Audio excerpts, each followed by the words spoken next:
Que poxa é essa, Brasil? Passaporte sanitário por decreto. Pode, é obrigatório o passaporte sanitário. Segundo o STF, o passaporte sanitário é obrigatório e é constitucional.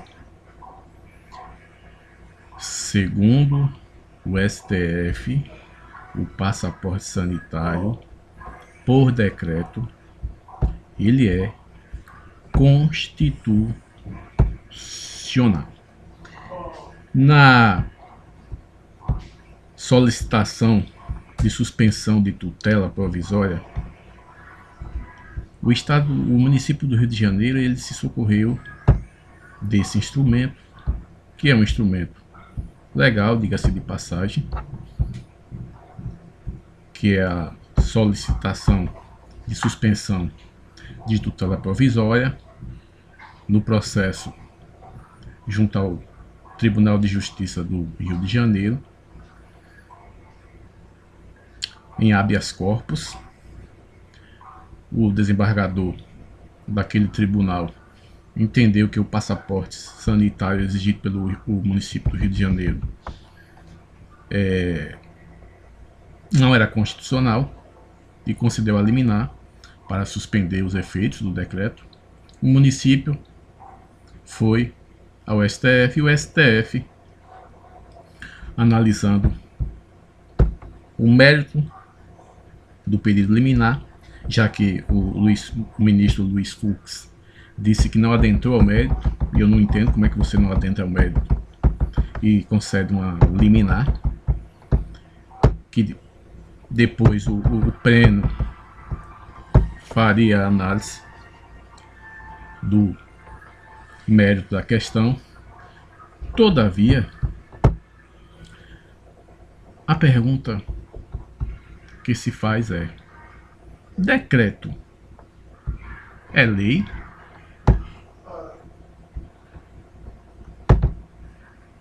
Eu fui na Constituição para saber se realmente decreto é lei. E o artigo 59 da Constituição, ele diz o seguinte: o processo legislativo compreende a elaboração de emenda à Constituição, leis complementares, leis ordinárias, leis delegadas, medidas provisórias, decretos legislativos, são decretos do Congresso Nacional, não são decretos de prefeitos, governadores e de presidente, e resoluções. Parágrafo único. Lei complementar disporá sobre a elaboração, redação, alteração e consolidação das leis. Portanto, pelo que está aqui na Constituição, decreto não é lei.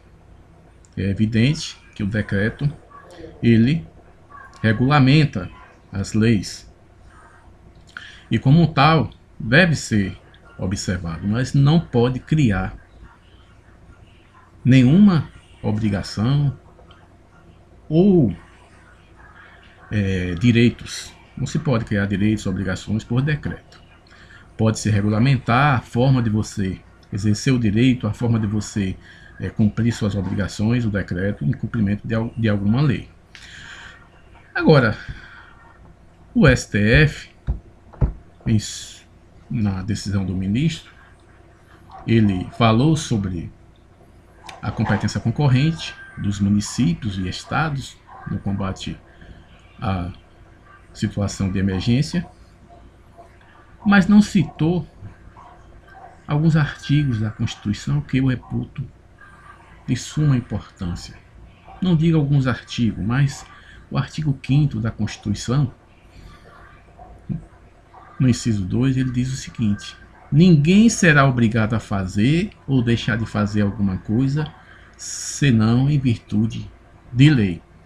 Se lei é a exigência da Constituição, logo conclui-se que, por decreto, você não pode obrigar as pessoas a fazer ou deixar de fazer algo. Eu, sinceramente, estudei em uma faculdade diferente, pelo visto. A Constituição era outra, ou a Constituição atual é outra. Não sei, mas eu não estou conseguindo entender esses novos tempos do direito no Brasil. Mais adiante, no artigo 5º ainda, inciso 15, diz o seguinte: é livre a locomoção no território nacional em tempo de paz, podendo qualquer pessoa, nos termos da lei, mais uma vez, nos termos da lei, nele entrar, permanecer ou dele sair com seus bens. Portanto, proibir as pessoas de ir e vir, de entrar em lugares públicos, de participar de audiências, de defender seus clientes, de trabalhar nos hospitais para tratar os doentes, de exercer o trabalho digno e honesto, não é constitucional. Com todo respeito àqueles que entendem o contrário, mas o STF está há muito tempo deixando a nossa Constituição de lado. Está decidindo por princípios, está atuando de forma inadequada. Onde vamos parar com tanto ativismo judicial? É triste vermos a nossa Constituição ser desprezada por aqueles que deveriam guardá-la. Só tenho que dizer, lamento, é lamentável. Um forte abraço a todos e estejamos firmes e fortes para sabermos e conhecermos a verdade.